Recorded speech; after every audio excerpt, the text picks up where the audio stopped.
Exploring Britain's lost railways opens up a world of adventure. Gotta love an old railway tunnel. This is just splendid. As an engineer, I love the ambition and scale of the railway age. Oh, beautiful. And there are thousands around Britain who cherish its memory. You missed the last train by about 85 years. Now there are 8,000 miles of forgotten track to discover. Wow, these are giant. And every lost railway has its own story to tell. This is some restored station. This time, I'm in Kent, the Garden of England. Now this is what I'd really call a lost railway. Following a rural line that came to life during 2 world wars. So Winston Churchill stood on this platform. He did indeed. This railway was once commandeered by the government. From ancient Canterbury to fashionable Folkestone, this rural railway faced the threat from the continent and has a big wartime story to tell.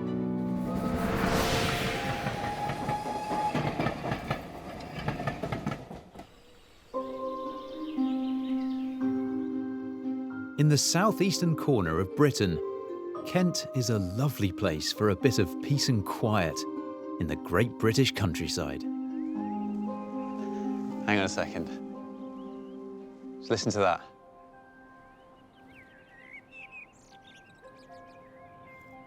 I can hear just the odd tweet of a bird, the sound of the wind through the trees. It's very peaceful here.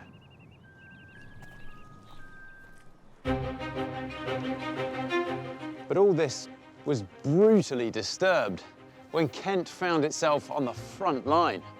Not just once, but twice.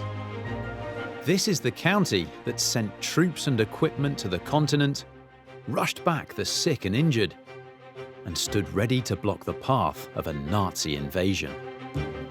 In all these roles, there was one railway line at the centre of things, and it was a wartime hero. The Elham Valley Railway had been built in the 1880s.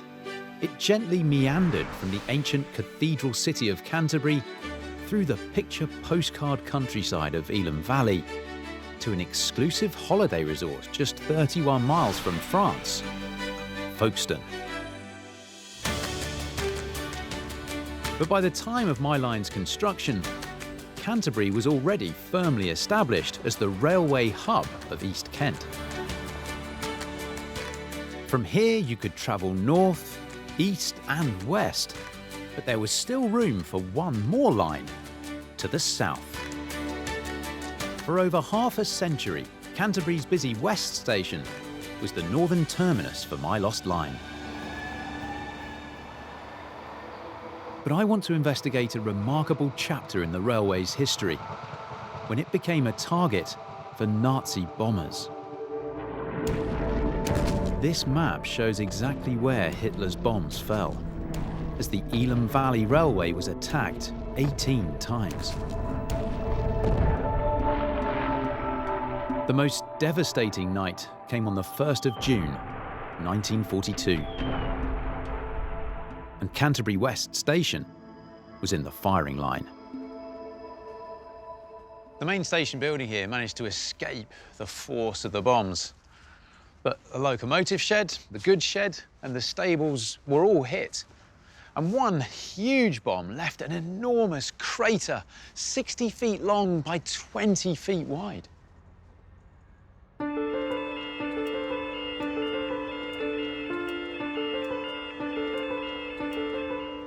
That same night, the 1st of June 1942, just 100 yards from the station, another bomb was dropped here at St Dunstan's Crossing.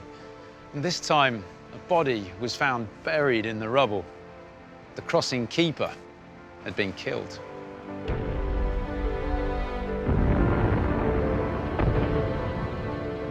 More than 80 Luftwaffe bombers dropped bombs throughout the night. 800 buildings in Canterbury were reduced to rubble, and the ferocious raid claimed the lives of 43 people. The city still bears the scars of its darkest night. Today, the centre of Canterbury is a real mix of modern and ancient buildings. But St George's Street here has one architectural gem that really stands out. This, St George's Tower. Now, this wasn't always just a tower. This used to be St George's Church, and it occupied the whole square here. And so now all that's left as a memorial, really, to those raids is this tower. But quite incredibly, the most famous building in Kent survived. So before I set off along my lost line, I'm meeting historian Dr. Martin Watts outside the city's celebrated cathedral. Martin, why was Kent, and specifically Canterbury, targeted so much by the Germans? This is the heart of the Church of England, and it's sitting in the garden of England. It was selected as a cultural target, not a military target. It's not going to achieve a victory on the battlefield, but we're going to show those Brits that we can destroy their way of life. With its medieval timber frame, the cathedral was especially vulnerable to the Nazi bombs called incendiaries.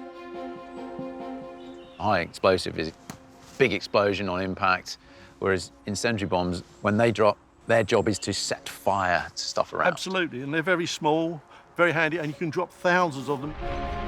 3,600 incendiary bombs rained down on the city in just one night. But the people of Canterbury united in the face of terror.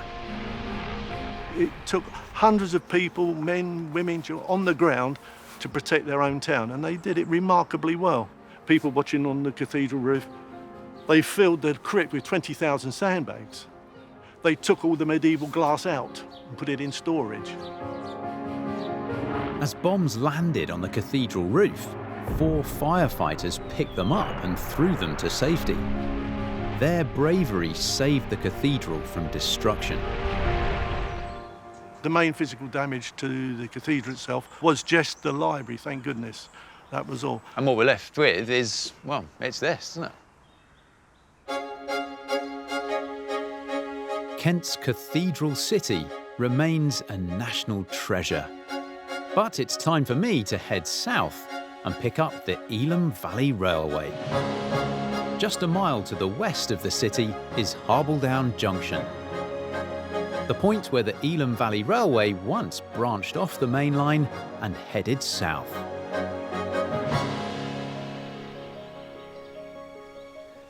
It's all quite magical down here. Feels like I've entered my own little lost world. From Harbledown, my line cuts and curves its way through some of the most picturesque landscape in Kent. It's a good, fun, adventurous walk through here now. But travelling along here during World War II was a whole different experience, and it came with its own dire health warning. This is a copy of a ticket between Bishopsbourne and Canterbury. And look here at the bottom. Permission to travel is granted on the understanding that the passenger travels entirely at his own risk. The reason for the unusual warning was very simple. In 1940, something quite remarkable happened. Almost the whole of this line was handed over to the War Department and given a new name, the Elham Valley Military Railway. The government had a plan in mind for this railway, a quite unique wartime role.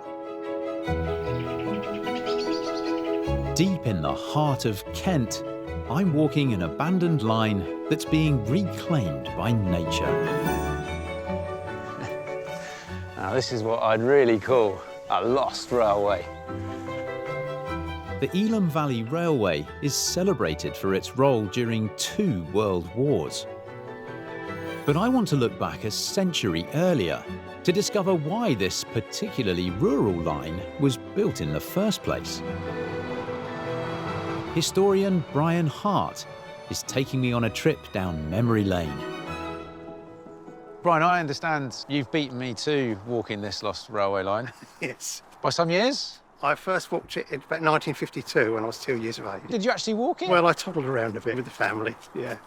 And that's where the love of this line started. So where we are now, this is where the Elham Valley line branched away from what was the main line between London and Folkestone at the time. Yes. The sad tale of the Elham Valley line is that it was built as a mainline railway, double track, really heavy earthworks, tunnels, but ended up being a rural branch line. Well, it's interesting you should say that because, I mean, we're on this enormous embankment built up here now. Yeah. For what was, as you say, yeah, quite a rural line. And it is quite bizarre. Yes, but it was railway politics of the 19th century. The surprisingly elaborate Elham Valley Railway was the result of a classic turf war between rival Victorian companies. The South Eastern Railway was very protective of Folkestone. They already had a line there and believed it was their territory. But their rival, the London, Chatham and Dover, had built a line to Dover and had plans to extend it to Folkestone. What was it about Folkestone then? What was the attraction of Folkestone for railway companies? They developed the port, obviously connections to France, Belgium and all that kind of thing. Folkestone was a lucrative hub in which to have access to all those passengers. Definitely, yes.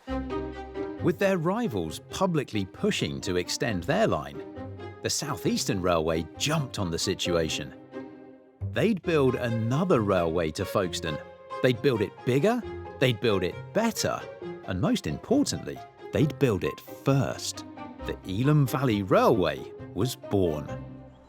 That's my line. That's the line, down through here between Canterbury and Folkestone. Yes. How did that block the London, Chatham and Dover line building their railway? It was simply because there was no justification for it then. They could say, well, you've got your line between Canterbury and Folkestone now. We don't need another one. Because you needed a parliamentary bill. You needed a parliamentary bill. And the South Eastern got there first. They got there first, yes. Is that really what it came down to? Yes. How successful of a line did it become? Well, it was successful for the first 20 years before the Great War. But the big tragedy is they should have resolved their differences and connected this line to the London, Chatham and Dover line, which would have put Folkestone on a direct route to London, Victoria. And if that had happened, this line, I guarantee, would still be open today. It would have been electrified and would still be open. But as it was, the sad tale of it is that it led a very rural existence. Brian, thanks very much. Thank you, Lovely Rob. to meet you. And you, Rob. Cheerio. All the best. Bye-bye. And so, for much of its life, this product of railway politics played a low-key role in Britain's rail network. As it heads south, the line leaves Kent's flat floodplains behind, and the landscape changes all the way to the coast. Well, I've entered the Kent Downs along my route now, and it's all around me, but I can't really see it tucked away down here in this cutting. So I think I'm going to scramble up, get a better look.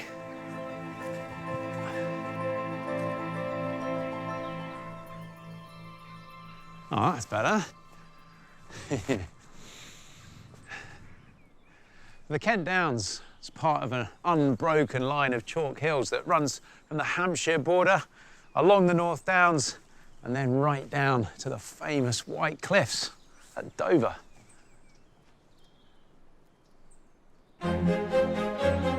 The soils here are ideal for Kent's famous agriculture.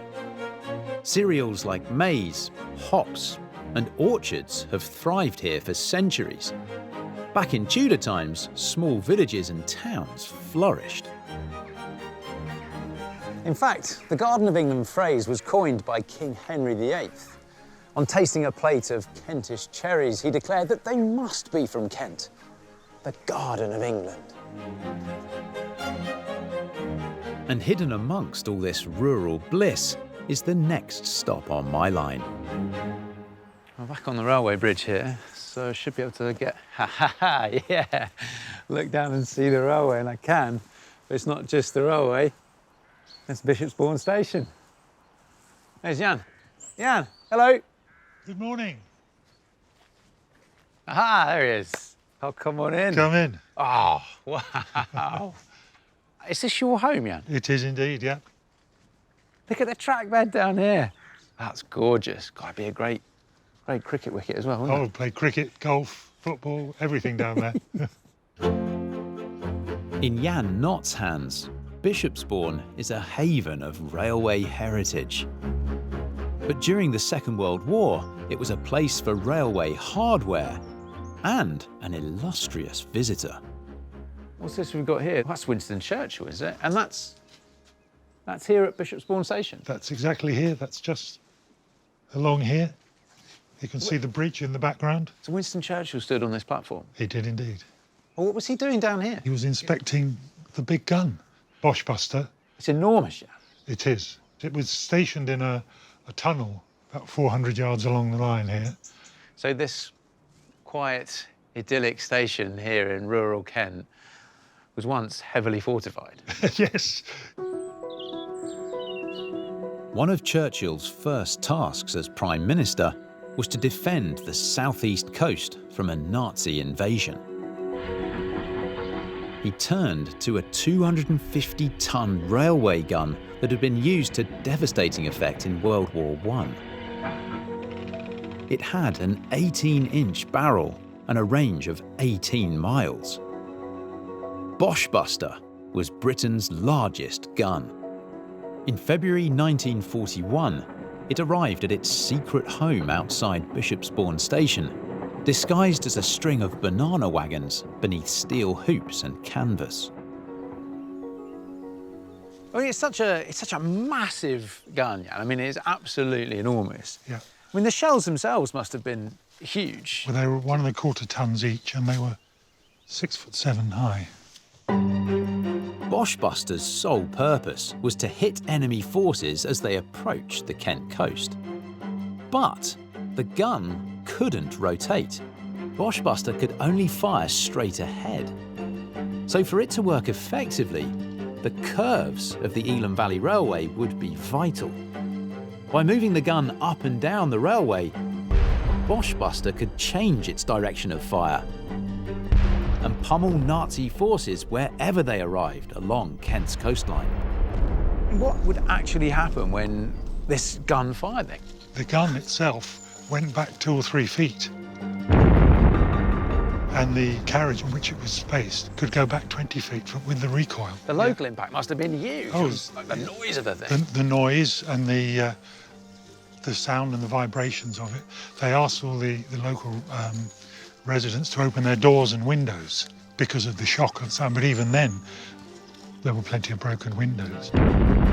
With its range of 18 miles, the shells from Boschbuster's test firing easily reached the channel. But despite the curves of the railway, Boschbuster had a blind spot. Pegwell Bay was considered ideal for German landing craft. In order for Boschbuster to target it, a short railway spur was built that branched off an embankment on the line. Oh, it's a steep old embankment, isn't it? It is, yes, be careful. 75 years later, the earthworks that created the spur branching off my lost line can just be made out at the top of this field. Boschbuster could now be reversed along the spur to aim directly at Pegwell Bay. So I get it now. You can see very clearly that by putting that spur on the curve, you're now opening up more of the coast. So over towards Pegwell Bay and Ramsgate, just in case there was an invasion, they had it covered. Yeah, and all on the railway as well. Thankfully, the giant Boschbuster never had to be used in anger. But given its key Kent location, this railway was often in the thick of the action. In the summer of 1940, the Battle of Britain would have been raging in the skies above me. And on one occasion, a German bomber crash-landed right onto this bridge, leaving us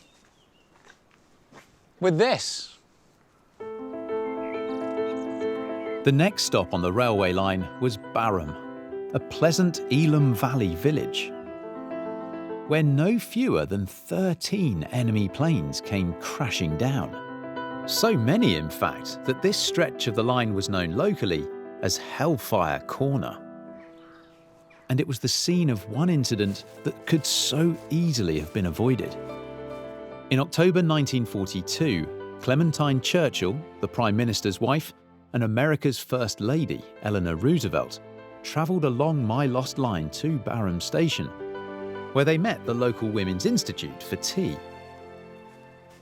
Newspapers reported the events, and typically they'd keep the name of the location or the village as a secret. But on this occasion, one newspaper carried a minor headline that referenced Borough. This lapse would have tragic consequences. German intelligence were monitoring the British press. And the following day, there was a wholly unexpected daytime air raid on the railway. One locomotive in particular was strafed by German fighters. Train driver Fred Brown was killed.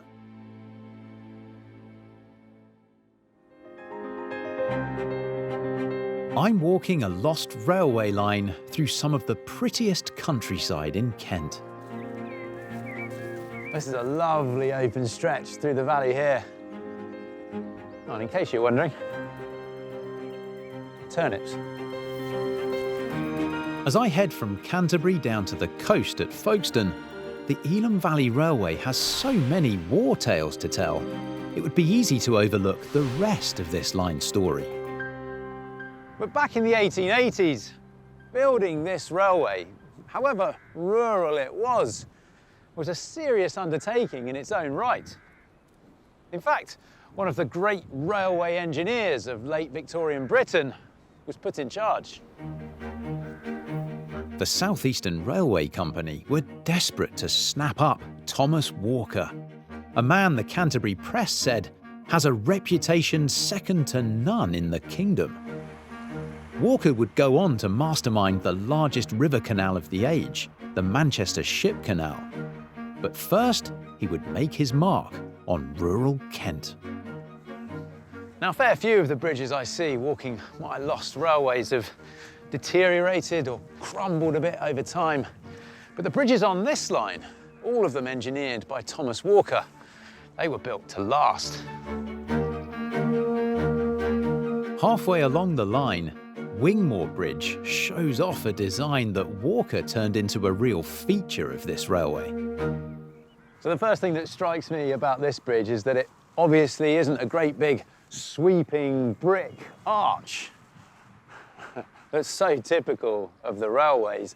Instead, it looks like Walker's opted for a far simpler, much squarer design with a flat beam bridge to support the weight of the road above. You can see on the underside of the deck above me, you've got these 5 iron or steel girders going across. And in between those, you've got these long concrete arches. They're called jack arches, and they provide extra strength to the deck above. This thing wasn't coming down in a hurry.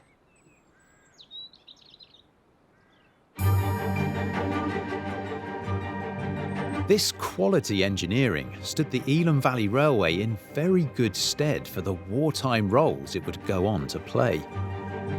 As the First World War loomed, the government was facing the task of sending thousands of men and tons of equipment to the front line across the Channel.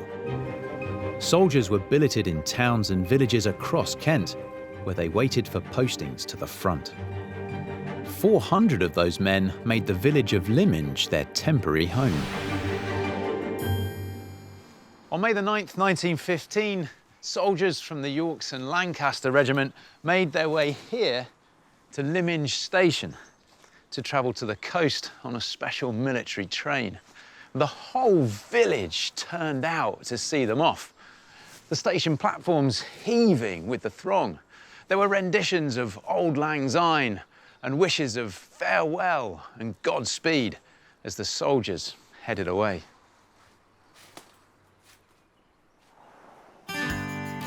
A century later, my line may have been abandoned. But it appears railways are still celebrated here. Here's an alternative railway track in Lyminge. Hello. It's Ken and Chris, isn't it? How are you doing? Nice to meet you. Now, I can't help but notice you have a railway track in your garden here. Yeah. And Lyminge Station behind you there as well. Yeah. You're railway enthusiasts, are you? Yes. Yeah. I was born in Station Cottages. Chris Laverty's grandfather worked on the Elham Valley line all his life, mainly as a signalman at Lyminge Station. Husband Ken, meanwhile, worked on the railways for 25 years himself. Oh, there we go. Aha! Turn on. You've got a synthesizer. Great stuff. There we go. Nice off. I've clearly caught Ken and Chris off-season. You haven't got the bridge in. Yeah. That could be Disastrous. that could be disastrous. Yeah. But this is what their amazing setup looks like in all its glory. Since the late 1980s, this railway has been Ken's passion project. The track runs right round the couple's front and back garden. There's even carriages named after their grandchildren. So here we are, you know, in the 21st century, but the railway in Lyminge lives on Oh, yes. in some Yes, way, it shape does or form, here. Ken. It does here, certainly.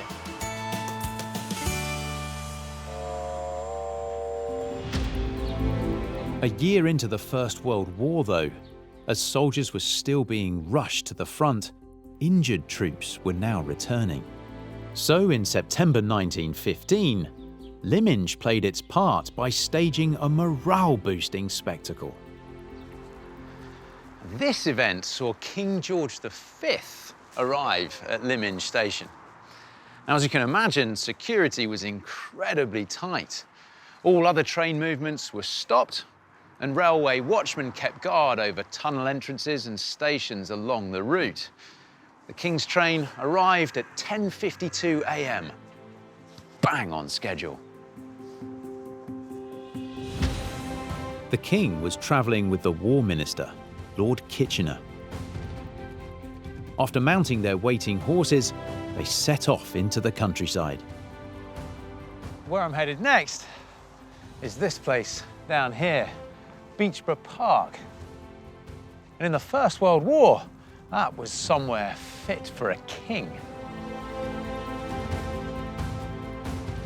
The government had been on the lookout for country estates that could serve Britain and its allies in their war effort.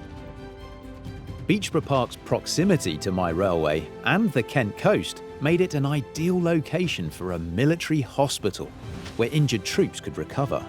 Hi, Gordon. Today, it's Gordon Wallace's home. This is Beechborough Park behind us here. I came here with my family 35 years ago, and it was a wreck when I first bought it. There'd been a big fire in 1953, and it's 3 stories, 26 bedrooms, and the whole lot was destroyed in this fire. Look at this. This is an ambulance out. Parked right out in front. That's still there, is it? That main entrance there? That's the portico, as you say, the front door, and there outside was Beechborough's own ambulance. Here we go. The Queen's Canadian Military Hospital, Beechborough Park. Yes. This is a picture of the property before the fire then, is it? Yes. On the right-hand side of that, all those buildings were purpose-built as wards and operating theatre. 3,000 soldiers passed through those wards, with only 30 deaths recorded throughout the entire period of the war. Looking through these other photos here then, it's important who we say who's in this photo here. Yeah, you've got King George That's King George V there. V and Kitchener. Kitchener on his white horse Yes, behind. That's Lord your Kitchener. country needs you. Indeed, that's it.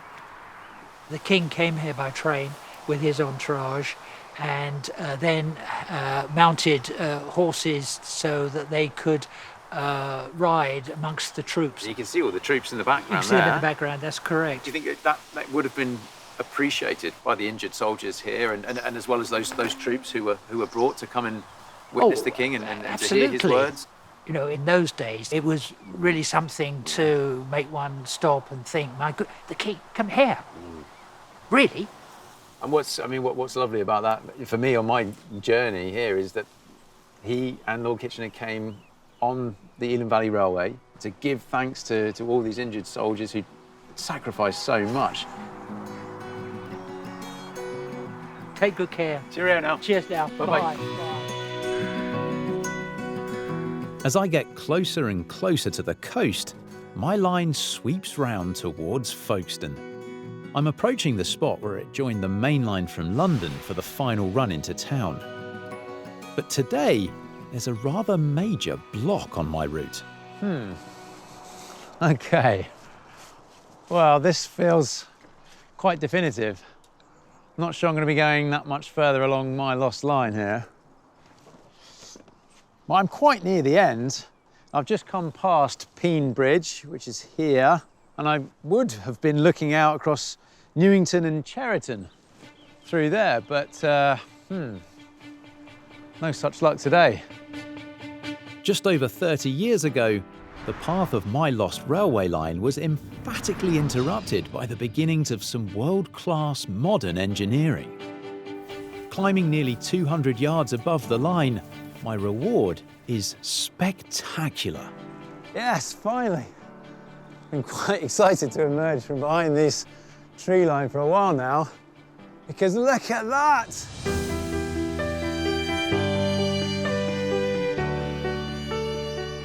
So this is the British terminus of the Channel Tunnel, or Eurotunnel as it's called. I've been through here plenty of times, but I've never seen it from this perspective before. Oh, that's impressive. What a sight. Since 1996, this is the point where cars and lorries board specially constructed trains before entering the world's longest sea tunnel. So at this amazing viewpoint, I'm meeting someone who shares my passion for scenes like this. Hey, Adrian. Adrian Wilcox, a trustee of the Elham Valley Railway. It's a heck of a spot here for a bit of train watching, Adrian. It is, certainly. My word. Coming and going all the time. You've got almost a constant stream of trucks coming into the terminus, and then you've got trucks coming off of the trains. Got one going out. That's a train leaving now, isn't it? Yes. But they're going to be off over onto the continent. Over to France. Fantastic. It's just non-stop. Absolutely non-stop. But go back 70 years or so ago, you would have had Elham Valley Railway coming through. Over where the sun is at the moment. Okay. Joining up to the main line on into Folkestone. Into Folkestone. But remarkably, as my line was being built here, the South Eastern Railway Company were already up and running with an astoundingly ambitious project right alongside. A Victorian Channel tunnel. My line's chief engineer, Thomas Walker, had already built a tunnel under the River Severn with a state-of-the-art boring machine. And the Elham Valley Railway itself would also prove an interesting test ground for the greater challenges of the Channel Tunnel. At Etching Hill, there was a hill that they'd either got to get round or go through. So they thought, well, we'll have to build a tunnel. So they got one of Walker's machines that he'd used over in the Severn, brought it over, and they tried tunnelling at Etching Hill with it. Wasn't a great success, though, because the ground, not very good for embankments and cuttings, wasn't too good for tunnelling either. So a lot of it was done by hand in the end. Kent's chalky ground proved heavy going for late 19th century engineers. Sadly for them, there was a lot more chalk under the channel. It was an attempt to dig a channel tunnel. Oh, it was an attempt. But how far did they get with the technology that they had at the time? Just under 2 miles. Okay. Which wasn't bad going. I mean, talk about ambition, though. I mean, this is Victorian engineers for you, though, isn't it? Oh, it's fantastic. Nothing's yes. impossible. I'd love to bring Thomas Walker up here now and would. show them what was possible. They would have been thrilled to bits. Maybe they're watching. Well, maybe, Yes. maybe, yeah. As far as railway achievements go, I mean, this is way up there with one of the best in the world, surely. It's probably the biggest engineering achievement of the 20th century. I think I just want to watch all this happen a bit more, Adrian. It's mesmerising.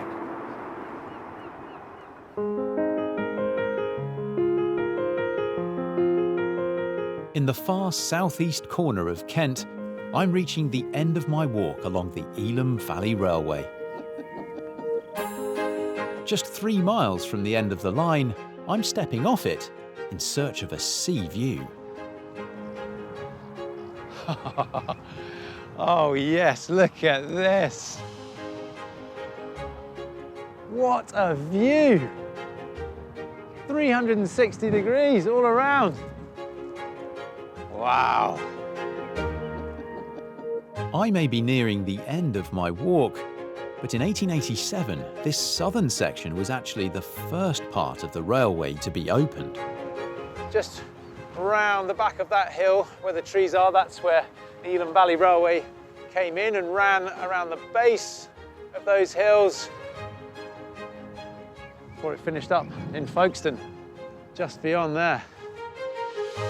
After a long, gradual descent, the Elham Valley Railway joined South Eastern's main line for the final run into Folkestone. That railway is still very much alive today. Nearby, there's a curious railway story that reveals how this town was a hotbed of railway espionage during the First World War. To help them stay one step ahead of the Germans, the Brits were keeping a close eye on German trains. They believed this was the clue to understanding enemy troop movements. This is Marine Parade. And today it's an inconspicuous row of Georgian terraces. But at the time of the Great War, one of the doors along here led to an epicenter of espionage. Number 9 Marine Parade was home to the Inter-Allied Railway Intelligence Bureau. It was used as a training centre for spies, designated to return to German-occupied France and Belgium and report on train movements. The Allies believed that spying on German trains was the key to understanding their battle plans.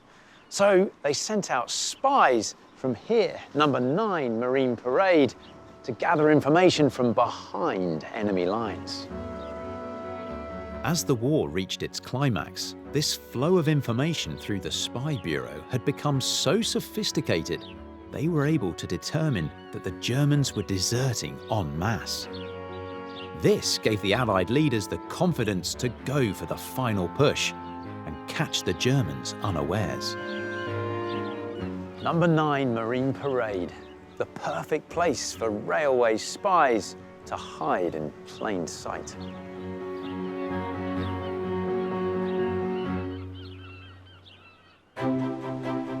But in Folkestone itself, there's one final lost railway gem that simply can't be ignored. As far back as 1843, trains began running on a small branch line between Folkestone and its harbour.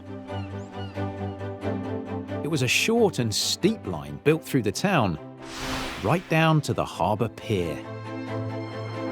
The unusual little railway ran for over 150 years, bringing passengers directly to their waiting ferries.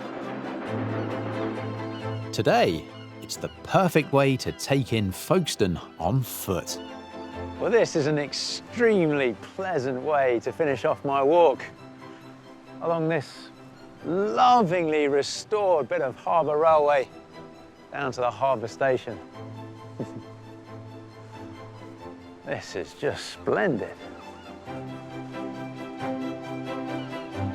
Amazingly, this line survived into the 21st century.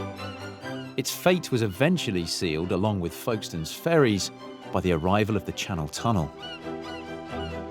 But just 6 years ago, a major project got underway to rejuvenate Folkestone's harbour area, including its railway centrepiece, the harbour station.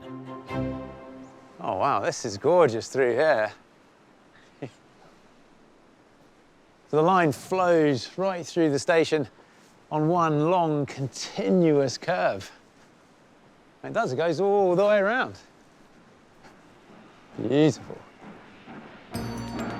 Thousands of holidaymakers once rushed through here en route to the continent. But I'm meeting Professor Mark Connolly. Hi Mark, how you Hello, doing? Rob. To learn what happened just over a century ago as soldiers flooded through here, heading to the trenches of the Great War. For someone like me, who's a historian of the First World War, to be in a space which the tens of thousands of people that came through here would have recognised is, just amazing. I can feel the ghosts of them. Folkestone becomes this kind of crossroads, which is part Britain, part the front, and the railway being the artery that's linking everything. How easily did that transition happen here at the harbour? It's almost seamless, straight off the platforms into the main harbour and onto the ships. They're just retooling the pre-war tourist industry.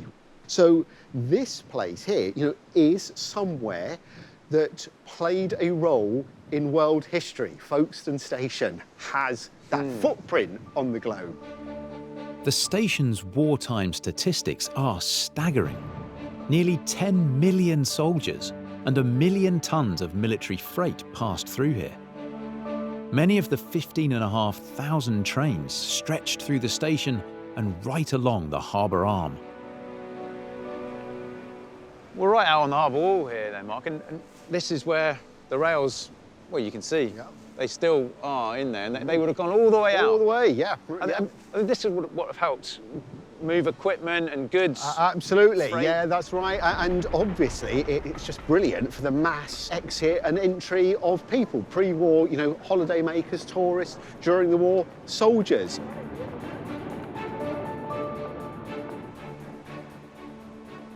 How regimented were the timetabling and the scheduling of the trains, do we know? It's absolutely, worked out minutely. So they all have, plans, dossiers, books, which are about platform lengths, how many men you can move on, how many horses, how quickly you can get them off. And so the Great War is often said it's war by railway timetable. Just like the Elham Valley Railway, Folkestone's amazing harbour line came into its own as Britain fought 2 world wars. But unlike this bustling terminus, which thronged with passengers long after the war, the rest of my rural Kent railway fell eerily quiet. Closure came just 2 years after the war, in 1947. By then, it was considered surplus to requirements, a redundant little line that harked back to a bygone Victorian era. But for me, the life and the soul of this little line is encapsulated in those years where it played vital wartime roles. And I'm confident it's going to be remembered and celebrated for that for many years to come.